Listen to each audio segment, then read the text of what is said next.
Okay, good morning, everyone. Yes,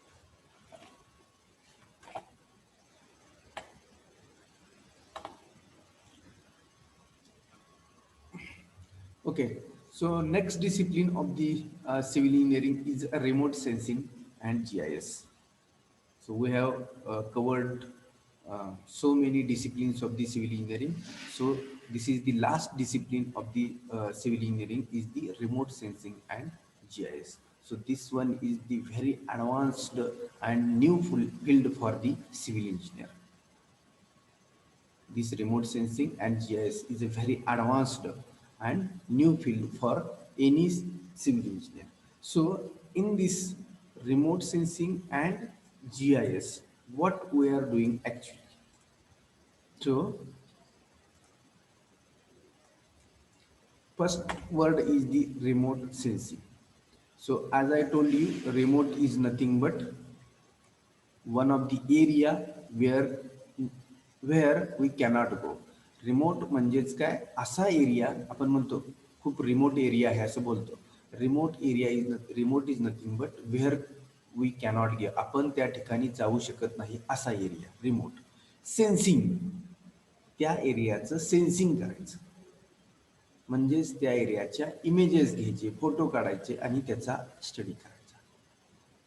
What includes remote sensing? Remote is the area where we cannot go, आपण तिथं जाऊ शकत नाही आणि जरी जाऊ शकत असेल तर तिथलं अनालिसिस करू शकत नाही डायरेक्ट गेलो तर. आणि सेन्सिंग म्हणजे सेन्स करणे, त्या एरियाला सेन्स करणे इन द सेन्स फोटोग्राफ्स घेणे, त्याचे इमेजेस काढणे आणि त्याचं अनालिसिस करणे. सो आफ्टर रिमोट सेन्सिंगने आपण काय करतो तर एखाद्या एरियाचे फोटोग्राफ्स घेतो. ते फोटोग्राफ्स मे बी आपण सॅटेलाईटमधूनही घेऊ शकतो. आपण बरेचसे सॅटेलाईट आपल्या स्पेसमध्ये आपण सोडलेले आहेत, बरोबर आहे. स्पेसमध्ये गव्हर्नमेंट ऑफ इंडिया असेल किंवा गव्हर्नमेंट वर्ल्डचं ऑर्गनायझेशन असेल, यांनी बरेचसे सॅटेलाइट्स स्पेसमध्ये सोडलेले आहेत. ते सॅटेलाइट काय करतात, आपल्याला इन्फॉर्मेशन द्यायचं काम करतात. इन द सेन्स आपण गुगल मॅप सर्वांनाच माहीत आहे. गुगल मॅप जो दिसतो तो काय आहे तर सॅटेलाइटचं आपल्या पूर्ण अर्थवरती ऑब्झर्वेशन आहे. बघा गुगल मॅप काय आपल्याला बघतो आपण गुगलला सर्च करून गुगल मॅप टाकला आणि कोणतंही लोकेशन जर टाकलं तर त्या एरियावरती आपण डायरेक्ट जाऊ शकतो आणि तिथलं सध्या काय आहे त्या एरियामध्ये, मग रोड असतील, झाडं असतील, बरंचसं जे काय स्ट्रक्चर्स उभा राहिलेले असतील ते सगळं आपल्याला गुगल मॅपमध्ये दिसतं. मग ते कशामुळे दिसतं तर सॅटेलाइटचं ऑब्झर्वेशन आपल्या अर्थवरती आहे. आणि मग अर्थ काय करते, रिमोट सेन्सिंग टेक्निक काय करते तर त्या ठिकाणचा एखाद्या एरियाचा फोटो काढून घेते. म्हणजे जो दिसतोय तो एरिया क्लिक करून घ्यायचा ज्याचं आपल्याला स्टडी करायचं आहे किंवा अनालिसिस करायचं. आणि मग तो फोटो कशातून काढून घेऊ, एक तर सॅटेलाइटमधून आपण काढून घेऊ शकतो किंवा आपण हेलिकॉप्टरमधून, एरोप्लेनमधून त्या एरियावरून मूव्ह होऊन त्या एरियाचे फोटोग्राफ्स घेऊ शकतो. रिमोट सेन्सिंगचं मिनिंग काय लक्षात येते. रिमोट सेन्सिंगमध्ये आपण एखाद्या एरियाचा स्टडी करायचा असेल, अनालिसिस करायचं असेल तर त्यासाठी आपल्याला तिथं न जाता आपण फोटोग्राफ्स घेऊ शकतो आणि त्या फोटोग्राफ्सवरून आपण लॅबमध्ये रूममध्ये बसून त्याचं अनालिसिस करू शकतो. So this one is the very advanced technology. त्याच्यासाठी आपल्याला कुठं जायला लागते, स्पेसमध्येच जावं लागतंय, हेलिकॉप्टर, विमानात. आपल्याला सोपं आहे का जाणं हो सध्या याच्यासाठी? नो नाही. सर. कारण का आज आपण जर त्या फील्डचा जर पार्ट झालो, ॲज अन सिव्हिल इंजिनियर और ॲज अन इलेक्ट्रॉनिक्स इंजिनियर तुम्ही या फील्डमध्ये घुसू शकता रिमोट सेन्सिंग. सो तिथं जाऊन मग तुम्ही या पद्धतीचा स्टडी करण्यासाठी तुम्हाला तुमचं करिअर तुम्ही करू शकता. मग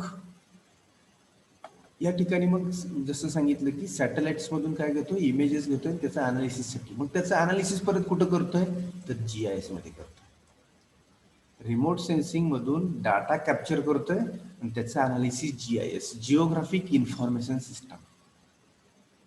GIS is the geographic information system.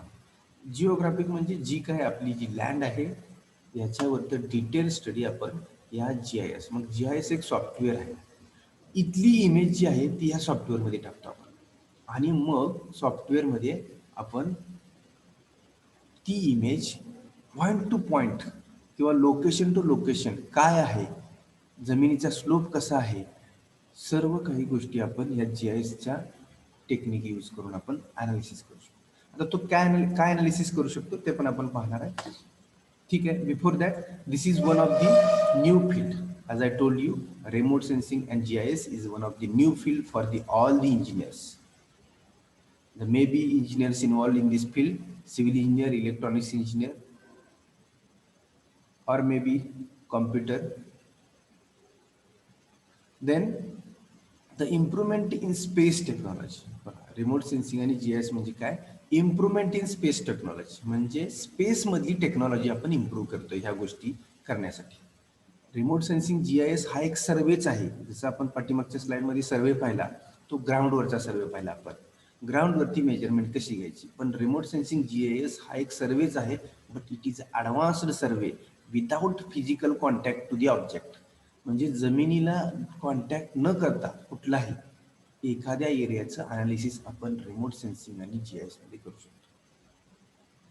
येते की लक्षात? इम्प्रुव्हमेंट इन स्पेस म्हणजे स्पेसमध्ये आपण काय टेक्नॉलॉजी यूज करायला लागलो, तर आपण स्पेसमध्ये सॅटेलाइट सोडले. सॅटेलाइट काय करतात? आपल्या अर्थचं ऑब्झर्वेशन करतात आणि आपल्याला पाहिजे त्या एरियाची आपण इमेजेस, करंट इमेजेस आपण सॅटेलाइटमधून घेऊ शकतो थ्रू सॅटेलाइट. आपण म्हणजे कॉमन पीपल नाहीये. तुम्ही आणि मी सॅटेलाइट ऑपरेट करतोय का एखादा, त्याच्यावर कंट्रोल आहे तुमचा आणि माझा नाहीये. It has been under the any government or world, त्यांच्या ह्याच्यात आहे. मग गव्हर्नमेंटचाच जर एखादा स्टडी करायचा असेल, गव्हर्नमेंटलाच काही काम असेल, तर तिथं आपण म्हणजेच वी ऑल इंजिनियर त्या ठिकाणी या फील्डमध्ये काम करू शकतो. Space technology. मग स्पेस टेक्नॉलॉजी हा पार्ट इलेक्ट्रॉनिक्स कम्प्युटर पीपलचा आहे की जिथं तुम्ही सॅटेलाइट्स बनवून सेंड करणं त्या गोष्टी आणि त्याचा कंट्रोलिंग करून त्याचं ॲप्लिकेशन सिव्हिल इंजिनियरला करायला मिळतं. मग स्पेसमध्ये आपण स्पेस टेक्नॉलॉजी म्हणजे satellite. Then availability of GPS enhance the scope of geographic information system. तुम्ही स्पेसमध्ये सॅटेलाइट सोडला, पण नेक्स्ट पॉइंट आहे तो GPS. तो सॅटेलाइट काय करतोय? पूर्ण अर्थवरती ऑब्झर्वेशन करतोय आणि आपल्याला एखाद्या पॉइंटचे ग्लोबल पोझिशनिंग सिस्टम म्हणजे एखाद्या पॉइंटची पोझिशन, नॉर्थ आणि ईस्ट कॉर्डिनेट आहे, इक्वेटर दोन आहेत अर्थचे, नॉर्थिंग आणि ईस्टिंग, तर त्याच्या रेफरन्सनं आपल्याला आपण कोणत्या पोझिशनला आहे त्याचं आपल्याला डिग्री, मिनिट आणि सेकंद, म्हणजे समजा अशी जर अर्थ असेल आपल्याला, तर हा एक तुमचा इक्वेटर असेल आणि हा एक इक्वेटर आहे, तर ह्याला आपण ईस्ट म्हणतो, याला आपण नॉर्थ पोल म्हणतो, नॉर्थ आणि ईस्ट पोल. मग समजा तुम्ही इथं उभा असाल अर्थवरती, तर याच्या सेंटरपासून इथून तुम्ही किती आहात आणि इथून किती आहात हा तुमचा पॉइंट आहे. तर याचं डिग्रीमध्ये 0 डिग्री समजा किंवा 1 डिग्री 17 मिनिट 32 सेकंद इतक्या डिस्टन्सवरती इथं तुम्ही या नॉर्थचा आणि परत ईस्टचा कॉर्डिनेट पण वेगळा असेल, सपोज 79 डिग्री, अशा पद्धतीनं तुम्हाला त्या पृथ्वीवरची किंवा अर्थवरची तुम्ही उभा असलेल्या लोकेशनची पोझिशन मिळते. GPS global positioning system. आणि आपल्याकडे डिव्हाइस आहेत. GPS आपल्याकडे आहे सिव्हिल इंजिनिअरिंग डिपार्टमेंटला सर्वेच्या लॅबमध्ये GPS डिव्हाइस आहे. त्याच्यावरून तुम्ही कुठंही कॅम्पसमध्ये उभा राहिला आणि तुमची पोझिशन तुम्ही फाइंड आउट करू शकता. ते GPS डिव्हाइस आपल्याकडे आहे ते कॉमन यूजसाठी आहे, but in the military field खूप ॲडव्हान्स्ड GPS डिव्हाइसेस आहेत की ज्याच्यातून बरेच सारे ॲप्लिकेशन्स, हे डिटेल पाहायचं आपल्याला. युनिट नंबर 4 मध्ये आपल्याला रिमोट सेन्सिंग GIS GPSचा डिटेल स्टडी आहे. तिथं आपण GPS म्हणजे काय, रिमोट सेन्सिंग काय means what, GIS means what, त्याचे ॲप्लिकेशन्स काय, त्याचं फंक्शन्स काय, हे आपण डिटेल बघणार आहे. Just overview, this is the branch of civil engineering. आपण ओव्हरव्ह्यू बघतोय फक्त, रिमोट सेन्सिंग काय, GIS काय, तिथं डिटेल आपल्याला पॉईंट्स करायचे. सो GPSने आपण काय करू शकतो, आपली पोझिशन फाइंड आउट करू शकतो आणि मग हीच पोझिशन GIS मध्ये आपण परत फिक्स करू शकतो. बघा, हे तिन्ही एकमेकावरती डिपेंड आहेत. रिमोट सेन्सिंग, GIS आणि GPS. रिमोट सेन्सिंगने आपण इमेज कॅप्चर करू शकतो. It may B from satellite किंवा एअरक्राफ्टमधून फोटो घेऊन तीच इमेज आपण काय करू शकतो, GIS मध्ये इन्सर्ट करू शकतो आणि एका कुठल्या तर GISच्या त्या कॉर्नरला तर ही अशी इमेज आलेली आहे. तर ह्या कॉर्नरला जर तुम्ही GPSचे कोऑर्डिनेट दिले, तुम्ही जिथं आहे इथले एका कॉर्नरचे, तर तुम्ही या रेफरन्सनं तुम्हाला तुम्ही इथून इथं किती डिस्टन्सवरती दुसरा पॉईंट आहे, हा किती वरती आहे, इथला किती वरती आहे, हा रोड आहे का, इथं ट्रीज आहेत का, असं अनालिसिस सगळं GIS मध्ये तुम्ही करू शकता. कुठं कॉम्प्युटरवरती बसून. आणि तुमचा इमेज असेल ती कुठलीही असू शकते, कोणत्याही एरियातली असू शकते. So this is the very greater or new advanced technology nowadays we are using in the field of civil or all branches, कारण का all branches चा ह्याच्यामध्ये थोडासा पार्ट येतोच. So you can work in this field also. आलं लक्षात? जेवढं सांगितलं तेवढं सध्या, कारण का खूप ऍडव्हान्स फील्ड आहे ही. Yes, sir. Okay, then next is the what actually we are doing in this field. So, or what are the applications of this field? So, in this field, just a minute. Here, good mapping techniques helps to get required information accurately. मग आपण जर photographs घेतले, good mapping technique म्हणजे हा photograph आहे, बघता image बघता left साईडची कॉर्नरची ही एक इमेज आहे सॅटेलाइट्स मधून घेतलेली. तर good mapping technique helps to get required information accurately. आपल्याला या एरियामध्ये काय आहे सध्या, किती ट्रीज असतील, किती एरिया आहे मेजरमेंट घेतलं तर फोटोग्राफ्सवरून, त्यानंतर स्लोप कसा आहे, काय कन्स्ट्रक्शन एरिया आहे की नाही, डायरेक्ट सॅटेलाइटच्या इमेजवरून आपण good mapping technique helps to required information accurately. Information म्हणजे आता सांगितलेल्या गोष्टी. And quickly to effectively manage and monitor the available resources for the optimal use. म्हणजे आपल्याला या एरियामध्ये काय काम करायचं असेल, सर्वे करायचं असेल किंवा काही कन्स्ट्रक्शन करायचं असेल किंवा आणखी काही आपल्याला इन्फॉर्मेशन पाहिजे असेल या एरियाची, तर आपण या इमेजचं मॉनिटर करून आपण या ठिकाणी नॅचरल रिसोर्सेस काय काय अवेलेबल आहे, resources available for optimal use, म्हणजे तिथल्या आपल्याला जो यूज करायचा आहे, की जी आपली जी गरज आहे, नेसेसिटी आहे, ज्याच्यासाठी आपण याचा फोटोग्राफ घेतोय, तिथं आपल्याला अवेलेबिलिटी काय आहे त्याचं मॉनिटरिंग करू शकतो आपण थ्रू इमेज GIS मध्ये सॉफ्टवेअरमध्ये इन्सर्ट करू. ही इमेज रिमोट सेन्सिंगने घेतलेली इमेज GIS मध्ये इन्सर्ट करायची सॉफ्टवेअरमध्ये आणि त्याचं हे अनालिसिस करू शकतो. इन्फॉर्मेशन आणि नॅचरल रिसोर्सेस काय आहेत की ज्याचा आपल्याला यूज होईल. So this is good and what we can say, म्हणजे तुम्हाला करिअर करण्यासाठी खूप छान टेक्नॉलॉजी आहे, पण खूप रिअरली 1% सुद्धा मुलांना याच्यामध्ये करिअर करायला चान्स मिळत नाही, कारण गरज कमी असते. एक माणूस पूर्ण सगळं काम करू शकतो एका ठिकाणी बसून, मग 10 लोकांची गरज काय असेल इथं नाहीये. But this is very advanced area आणि त्याच्या हा एरिया पुढच्या 40-50 वर्षानंतर आपण आपल्या लोकल लेवलला सुद्धा यूज करू शकतो. Okay, so then next, GIS is an high-tech equivalent of map. High-tech equivalent of map म्हणजे जसं आपण कागदावरती पेपरवरती एखादा मॅप काढू शकतो, तसा GIS सॉफ्टवेअरमध्ये आपण असा मॅपचं अनालिसिस करू शकतो. कुठंही काही ह्याच्यावरती मार्किंग करू शकतो, पॉईंट्स फिक्स करू शकतो, लेंथ मेजर करू शकतो. इथे लिहिलेलं आहे पुढे. It represent a means to locate ourselves in relation to the world around us. बघा, it represent what? To locate ourselves. स्वतःला लोकेट करायचं इन रिलेशन टू वर्ल्ड. वर्ल्डच्या रिलेशन मध्ये अराउंड अस, आपल्या भोवती वर्ल्डच्या रिलेशन मध्ये काय आहे, आपण कुठे आहे, हे आपण या GIS GPS टेक्निक मध्ये स्वतःला लोकेट करू शकतो. किंवा खूप सारी इन्फॉर्मेशन आपल्याला लागते, जसं की सांगितलं या एरियामध्ये काय काय आहे, प्रत्येक एक ना एक गोष्ट आपल्याला या एरियातली अनालिसिस करू शकतो आपण. कशावरून? फक्त इमेजवरून. आणि मग ती इमेज कशासाठी घेतलेली असते, तर काहीतरी त्या एरियाचं आपल्याला अनालिसिस करायचं असतं, त्या एरियाशी रिलेटेड आपल्याला काहीतरी वर्क असतं. मग तो गव्हर्नमेंटचा प्रोजेक्ट असेल एखादा, किंवा you have to construct road railway in the hilly area, then you can. आता एक छोटंसं एक्झाम्पल देतो. इफ वी सगळ्यांना माहीत आहे पुणे ते बेळगाव आणि मुंबई ते गोवा हा जो एरिया आहे, तो हा एरिया कसा आहे कोण सांगेल का? पूर्ण हिली एरिया आहे. सगळ्यांनी पाहिले, आपण पुण्यापासून मुंबईकडे जात असाल तुम्ही, किंवा बेळगावपासून गोव्याकडे जात असाल, हा जो सगळा मधला एरिया आहे तो कसला एरिया आहे? सगळा हिली एरिया आहे. तर या एरियामध्ये आपण डायरेक्टली जाऊ शकत नाही.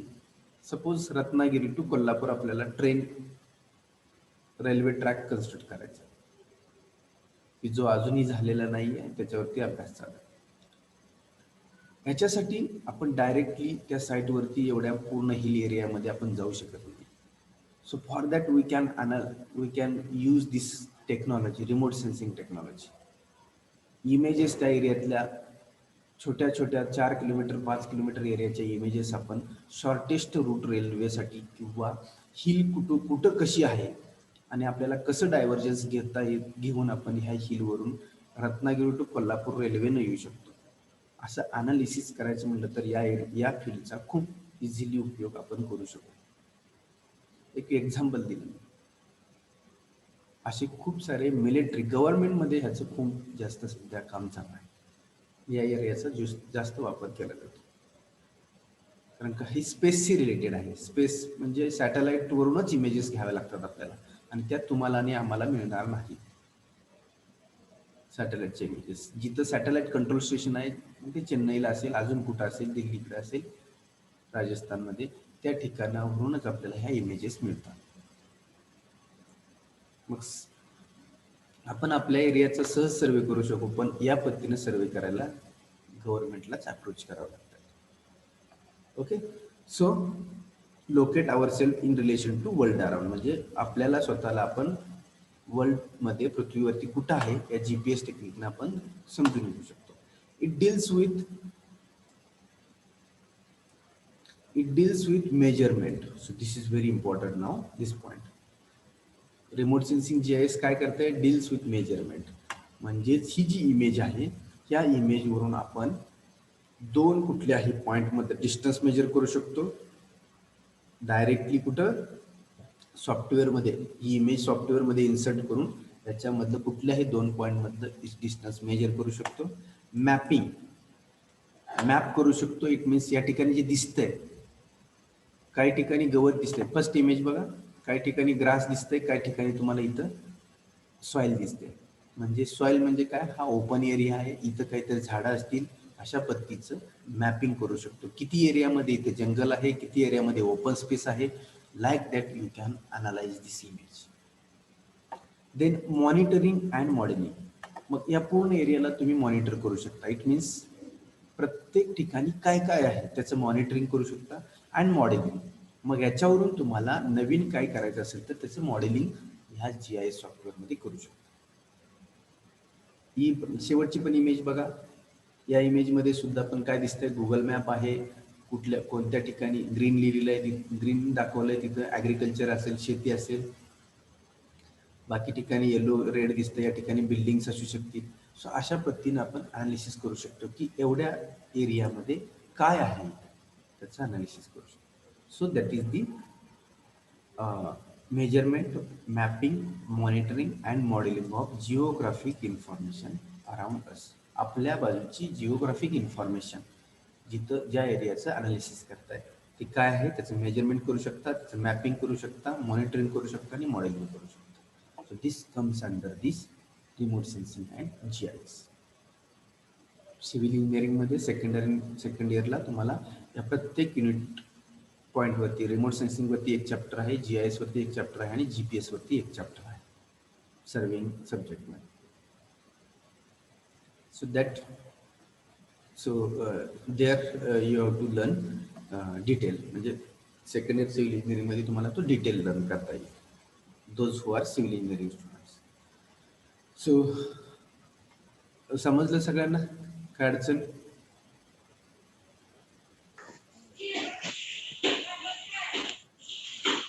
रिमोट सेन्सिंग म्हणजे काय, GIS आणि GPS म्हणजे काय? रिमोट सेन्सिंग म्हणजे काय, तर जनरली सॅटेलाइट्स मधून आपण इमेज घ्यायच्या कोणत्याही एखाद्या एरियाच्या की ज्याचं आपल्याला अनालिसिस करायचं आहे. समजलं? सिंपल आहे. रिमोट सेन्सिंग मध्ये एखाद्या एरियाला कॉन्टॅक्ट न करता आपण त्याचा अनालिसिस करू शकतो. Remote sensing is nothing but we have to or we will do the survey without physical contact to the any land. एखाद्या जमिनीला कुठल्याही प्रकारचा कॉन्टॅक्ट न करता, त्या जमिनीवर डायरेक्ट न जाता फोटोग्राफच्या मदतीने आपण काय करू शकतो, अनालिसिस करू शकतो. That comes under the remote sensing, म्हणजे एखाद्या एरियाचे फोटोग्राफ्स घेणे. GIS त्याच इमेजेस काय करतो आपण, GIS मध्ये इन्सर्ट करतो. GIS सॉफ्टवेअरमध्ये जिओग्राफिक इन्फॉर्मेशन सिस्टम, म्हणजेच त्या इमेजवरती जिओग्राफी कशी आहे, त्या इमेजची जिओग्राफी कशी आहे, काय काय पॅरामीटर्स आहेत, त्यानंतर त्याचं मेजरमेंट कसं घ्यायचं, मॅपिंग कसं करायचं, मॉडेलिंग कसं करायचं आणि मॉनिटरिंग, हे सगळं GIS मध्ये होतं. आणि त्याच्यासाठी आपल्याला GPS म्हणजे कोऑर्डिनेट्स लागतात. एखाद्या कुठल्याही त्या जवळच्या पॉईंटचा कोऑर्डिनेट लागतो आपल्याला, की एकमेकावर पासूनचं डिस्टन्स किती आहे ते समजून घेण्यासाठी. So this is very advanced technology. Generally we are using in the field of civil engineering in the government area. सध्या गव्हर्नमेंट म्हणजे एकतर आपण स्पेसमध्ये यूज करतोय, त्यानंतर नेव्हिगेशनमध्ये म्हणजे समुद्रात वगैरे त्या ठिकाणी आपण ही टेक्नॉलॉजी यूज करतोय, किंवा जो आपला हिली एरिया आहे तिथे जर सर्वे करायचे असतील गव्हर्नमेंटकडून काय, तर त्या ठिकाणी पण अशा प्रकारची आपण टेक्नॉलॉजी यूज करतो. So generally nowadays we are using in the government, but may be in the private field it will come soon. प्रायव्हेटमध्ये सुद्धा फास्ट ही टेक्नॉलॉजी आपण वापरू शकू पुढच्या काही वर्षांमध्ये. Okay, got it everyone?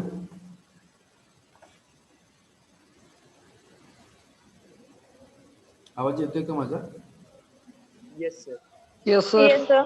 Okay. Yes sir.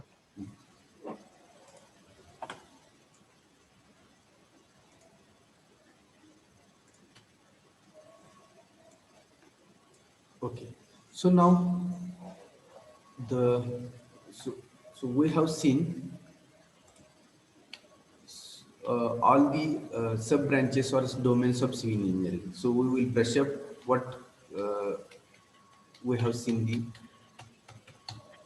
in the disciplines of civil engineering. See, these are the disciplines of civil engineering. It means sub branches of civil engineering. त्याच्यामध्ये आपण काय बघितलं, building planning and construction. It means in the building planning and construction, what we have to do? We have to draw the plans and we have to draw the plans with the building bylaws. जे काय प्लॅनिंगचे principal आहेत त्याच्यावरून आपण building plan construct करू शकतो. Then structural engineering, plan construct केल्यानंतर आपण काय करणार आहे, त्या प्लॅनवरून डिझाईन करणार आहे, किंवा कॉलम, बीम, फुटिंग आहेत त्याचे आपण सायझेस ठरवणार आहे, स्टील किती लागेल. So that parts comes under the structural engineering. Then third branch is the geotechnical engineering. So here we are what we are doing, काय करतो आपण जिओटेक मध्ये? Soil investigation. Yes, correct, soil investigation. So soil investigation म्हणजेच काय, तर वरच्या स्ट्रक्चरचा load घेण्यासाठी खालची सॉइल कॅपेबल आहे की नाही, आणि त्याच्या खूप साऱ्या टेस्ट आहेत त्या आपण या फील्डमध्ये करतो. Then what include in water resource engineering, काय करतो वॉटर रिसोर्स इंजिनिअरिंग मध्ये आपण?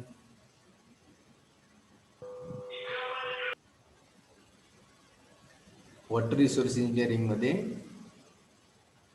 आपण जे वॉटर आहे ते स्टोअर करण्यासाठी स्ट्रक्चर कन्स्ट्रक्ट करतो. कोणकोणते? मग ते डॅम्स असतात, कॅनॉल्स असतात, बंधारा असेल, बॅरेज असतील, छोट्या नाला बांध असतील, हे सर सगळं आवाज येत नाहीये. काहीच येत नाही. येतोय सर. येतोय सर. येतोय सर. थोडं तुमचं नेटवर्क कमी जास्त होत असेल. सो आपण काय करतो, जे पाणी अडवण्यासाठी लागणारे स्ट्रक्चर्स आहेत ते या वॉटर रिसोर्स फील्डमध्ये आपण काय करतोय, कन्स्ट्रक्ट करतोय. आणि ते पाणी कशासाठी वापरतोय, तर agriculture, municipal and power generation and industry purpose. So that comes under the water resource engineering. Then transportation engineering. Transportation इंजिनिअरिंगमध्ये काय काय येत आहे, रोड्स येतात, ब्रिजेस येतात, रेल्वे येत आहे, टनेल येत आहे, हार्बर येत आहे, एअरपोर्ट, रनवे येत आहे.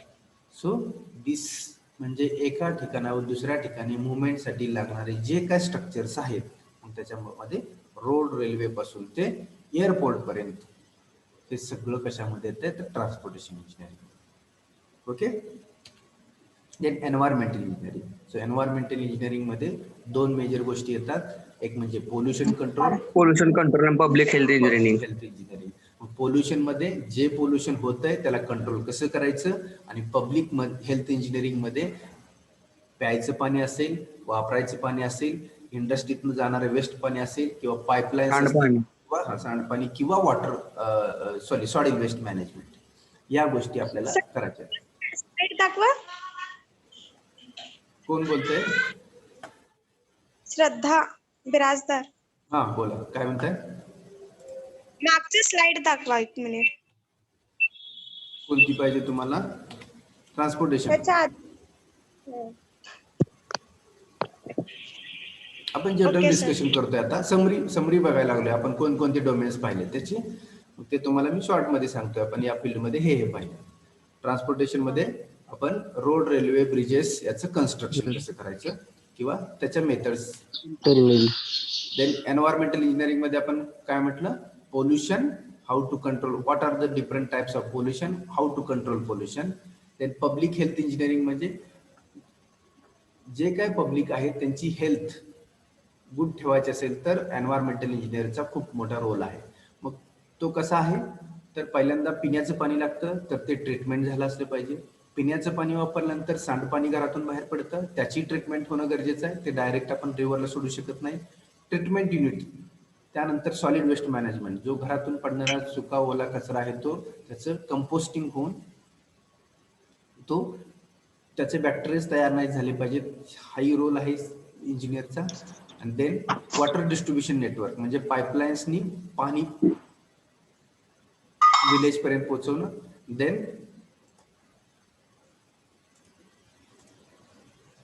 Then solid waste management. Solid waste management we have seen. Then what remains. Okay, so these major 4 points comes under the public health engineering. Water treatment plant, waste water treatment plant, solid waste management आणि water distribution network. या 3 ते 4 गोष्टी आपल्याला public health engineering मध्ये. Okay. So next, town planning. As I told you, town मध्ये आपण कोणकोणते area असतात जनरली, रेसिडेन्शियल एरिया असतो, कमर्शियल एरिया असतो, रिक्रिएशनल एरिया आणि इंडस्ट्रियल एरिया. सो रेसिडेन्शियल एरियामध्ये फक्त आपण काय करणार आहे, त्या ठिकाणी राहणार आहे. कमर्शियल एरियामध्ये काय काय असणार आहे, सगळे गव्हर्नमेंटचे ऑफिसेस असतील, मार्केट असेल, bank, market, police station, post office, bank, अशा बरेचसे जे काय आपल्याला ओके ओके करेक्ट, हे सगळा एरिया कमर्शियल मध्ये जातो. रिक्रिएशनल मध्ये सांगितलं होतं, प्लेग्राऊंड्स, देन पार्किंग्स, देन थिएटर, या सगळ्या गोष्टी रिक्रिएशन म्हणजे आपली पीपलची एंटरटेनमेंट त्या ठिकाणी व्हावी, किंवा आपल्याला ऑक्सिजन वगैरे ज्या गोष्टी आहेत त्या आपल्याला प्लेग्राऊंड मध्ये, पार्किंग मध्ये, तिथं आपण ज्यावेळी बसू त्यावेळी ते मिळतील. सो रिक्रिएशन फॅसिलिटी, स्पोर्ट्स आलं रिक्रिएशन मध्ये. देन इंडस्ट्री, कारण का सिटीमध्ये इंडस्ट्रीमध्ये जॉब आहे, तो industry should be located outside the city. So याच्यावरतीच तुमचा पूर्णपणे टाउन प्लॅनिंग हा कन्सेप्ट इम्पॉर्टंट आहे.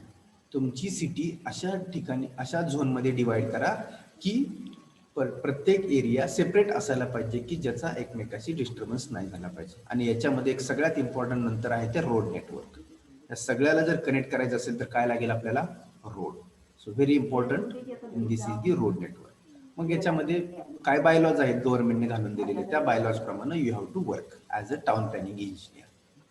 Okay, then architecture. As I told you, architecture, the role of architecture is to giving beauty to the building.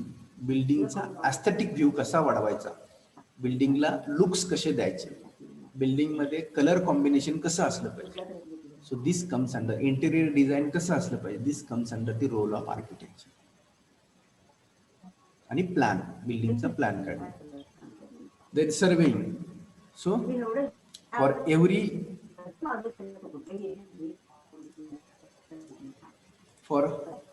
Every construction of structure, कुठल्याही फील्डमधलं जर structure construct करायचं असेल, it may B in this building असेल, roads असतील, transportation मधलं असेल, water resource मधलं असेल, तर before construction of any structure we have to do the survey. It means we have to collect the topographic data. त्या ठिकाणची जमीन कशी आहे, उतार कसा आहे, ते आपण अनालिसिस करू शकतो. दॅट कम्स अंडर दी सर्वे. किंवा हिली रिजनमध्ये जर आपल्याला घाट तयार करायचा असेल तर त्याचा ग्रॅडियंट स्लोप कसा मेंटेन ठेवायचा, की जेणेकरून तुमची व्हेकलचं स्पीड मेंटेनमध्ये राहील.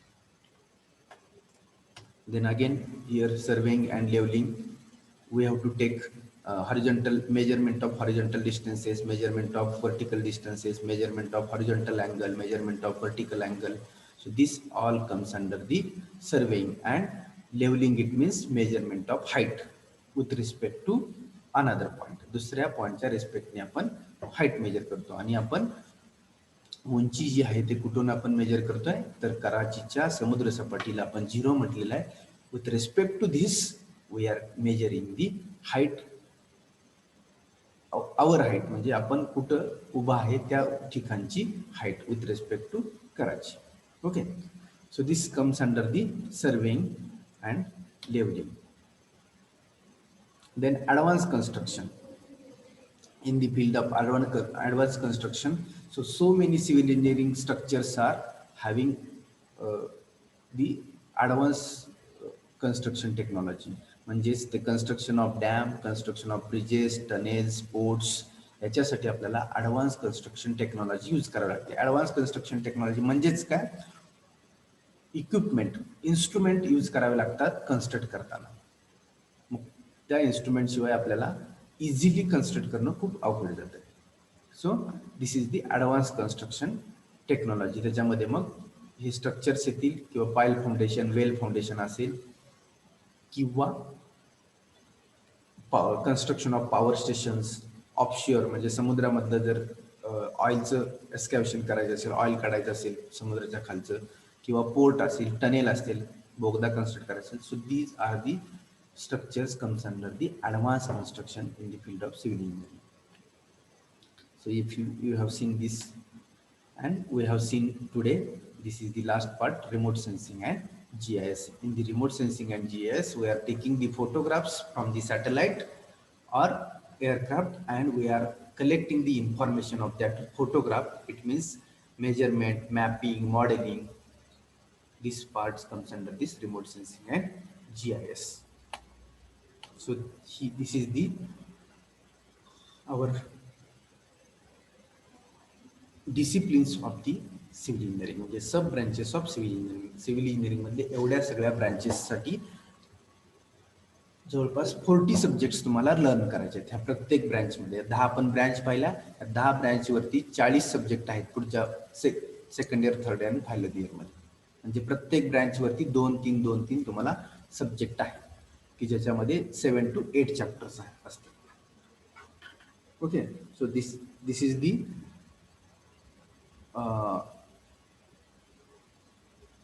आपण काय म्हणू, म्हणजे एकदम छोटा रिव्ह्यू पूर्ण सिव्हिल इंजिनिअरिंगचा याच्यामध्ये आपल्याला पाहायला मिळाला. Okay. So the next point that is the role of actual civil engineer we will see in the next lecture, because our time is now